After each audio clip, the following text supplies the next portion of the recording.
आज हियरिंग जोटा कॉलेज कर्तृपक्ष आसती राजधानी और राज्यवासी के जाना चाहिए गरीब लोक मु हाईकोर्ट को जापरि जोटा कि 17 वर्ष है गोटे न्याय डायरेक्टर उपर विश्वास कर भल डायरेक्टर अच्छा भल जिलापाल अच्छा कटक जिलापाल भल जिलापाल भी अच्छा साधारण ये राजनीतिक इश्यू गोटे चाकरी पेट पर सामान्य पीएन चाकरी जो सामान्य चाकरी तेणु जो 17 वर्ष जनक यदि कंदे दि जाए से कौन पाइब साधारण आम अंत्योदय परिवार गणति कौन रोजगार ना द्वितीय जो सरकार चेंज है नुआ मुख्यमंत्री है तो 1/7/2024 माननीय मुख्यमंत्री मुझे साक्षात करी साक्षात पढ़ुट करते डायरेक्टर को और सेक्रेटरी को भी साक्षात कर किसी लाभ नहीं सेकेंड थर पुणी 5 तारीख जनवरी 5 तारीख माननीय मुख्यमंत्री पुणी साक्षात करी जोटा कि 5 तारीख ऑर्डर अनुसार 17 तारीख दिन आमर हियरिंग करने डायरेक्टर डाकी दीर्घ 17 वर्ष है आगे मुझे दौड़ुची गोटे बापा को चाकरी हेरफेर कर महंगा पुष्पगिरी महाविद्यालय एरकोणा कटक गोटे बापा को चाकरी की पूर्व पर समस्ते सरकारी अनुदान पाइला बेले 2009 मो बापा को पूरा जीवंता वंचित अवस्था मारी महंगा पुष्पगिरी महाविद्यालय एरकोणा कटक जिते 2009 गवर्नमेंट अनुदान आसला बापांकर पूर्व पर समस्त अनुदान गला किंतु बापा को बाद देदेले से बापा पचारे जगतपुर आईबी रे प्रताप जेना उपस्थिति रे कार्यक्रम होता निजी कार्यक्रम 2009 विधायक थे ना गणशिक्षा मंत्री थे गणशिक्षा मंत्री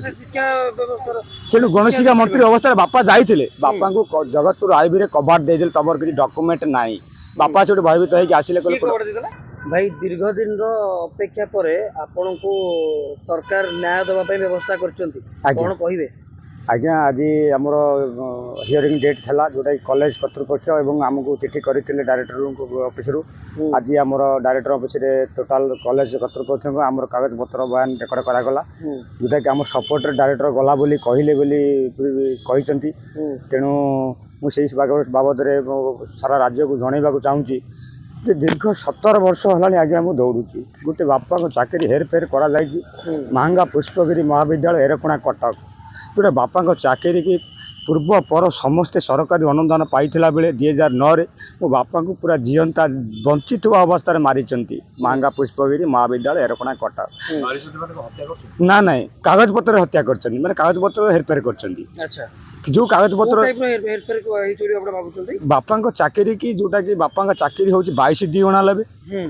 जो बापा कागज पत्र से कॉलेज जो गहणी बड़ी चाकरी से अपॉइंटमेंट जॉइनिंग कागज पत्र हाथ में रखुले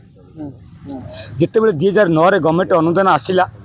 बापांकर पूर्व पर समस्त अनुदान गला किंतु बापा को बाद देदेले से बापा पचारे जगतपुर आईबी रे प्रताप जेना उपस्थिति रे कार्यक्रम होता निजी कार्यक्रम 2009 विधायक थे ना गणशिक्षा मंत्री थे गणशिक्षा मंत्री तेणु गणशिक्षा मंत्री अवस्था बापा जाइए बापा को जगतपुर आईबी रे कबाड़ देदेले तमर किसी डॉक्यूमेंट नाई बापा से भयभीत होकर आसिले जगतपुर जो मैंने जाइए कॉलेज कर्तृपक्ष और उपस्थित कार्यक्रम होता से कॉलेज कर्तृपक्ष लोक कहले तुम किसी डॉक्यूमेंट नहीं कबाड़ देदेले बापा से पलि आसिले कांदे बोले आसिक जहाँ बापा सांग जड़े कमिशनर भुवनेश्वर थे सहित मीट कर डॉक्यूमेंट 2010 बाहर कले बापा कागज अनियमित होती बापा से कॉलेज धारणा देले कहीं मो प्रति एमती कागज था नुचैला कॉलेज गोटे मास भितर प्रतिश्रुति निजे प्रताप जेना उपस्थित प्रतिश्रुति दिगला जे गोटे मास भितर यहाँ विचार करा गवर्निंग बॉडी किंतु से गोटे मास भितर बापा प्रति विचार कलेनी जोटा बापा पुणी से लिखिदे जदि बापा जब तुम न कर पुणी आउ थे सेकेंड बार बसबी सेकेंड थर पुणी बापा बसला कॉलेज कर्तृपक्ष कॉलेज 144 करके मिछ केस कर बापा को बापा देह खराब था बापा को मत आरेस्ट कर नहीं गले 17 दिन काल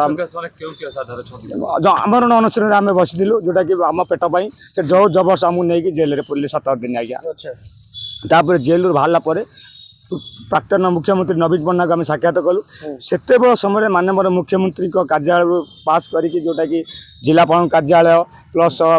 सेक्रेटरी सचिवालय डायरेक्टर समस्त तदंत सब सरी जाइए जोटा कि फादर पोस्ट अप्रूवाल ऑर्डर भी होती तेणु कौन कार्यकारी पूर्व गवर्नमेंट हो पारा जोटा कागज पत्र नुचैले मत करदेले जहाँ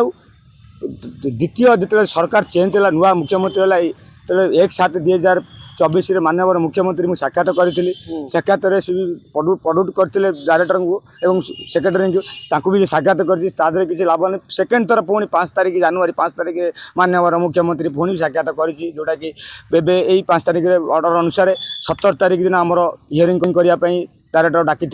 आज हियरिंग होती जोटा कॉलेज कर्तृपक्ष आसती राजधानी और राज्यवासी के जाना चाहिए गरीब लोक मु हाईकोर्ट को जापरि जोटा कि 17 वर्ष है गोटे न्याय डायरेक्टर उपर विश्वास कर भल डायरेक्टर अच्छा भल जिलापाल अच्छा कटक जिलापाल भल जिलापाल भी अच्छा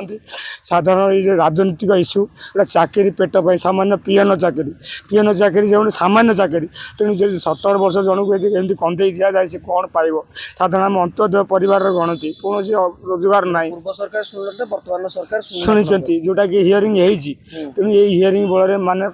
माननीय मुख्यमंत्री और राज्यवासी को जनवाक चाहूँगी मु हाईकोर्ट जापार लड़ी पारि कॉलेज कर्तृपक्ष सागर मो आर्थिक अवस्था संबल बापा को मारी दे बापा बहुत करजरे भी अच्छी बापा बदल सब सुना रूपा जी मो आधार सब बिक्री सब सरी जाती सब लिखित माननीय मुख्यमंत्री माननीय गवर्नर माननीय सरकार उच्च शिक्षा विभाग समस्त अवगत कला बेले कहीं शुणी नथिले जाओ आज हियरिंग ये हियरिंग चिट्ठी भी आम पाइनु चिट्ठी आसब कौन आसब मुझे जानी कि सपोर्ट जाइए माननीय निर्देशक महाशय ओडिशा उच्च शिक्षा विभाग कहते मुझे नवेदन करुँची मु न्याय केमी पाइबी गणमाध्यम जिनसा बाजब लोक कान पड़ो उच्च शिक्षा विभाग में जनइबे डायरेक्टर को जनइबे मुझे निश्चित न्याय पाइबी ये नवेदन कर राज्यवासी कोटि कोटि प्रणाम करुँची।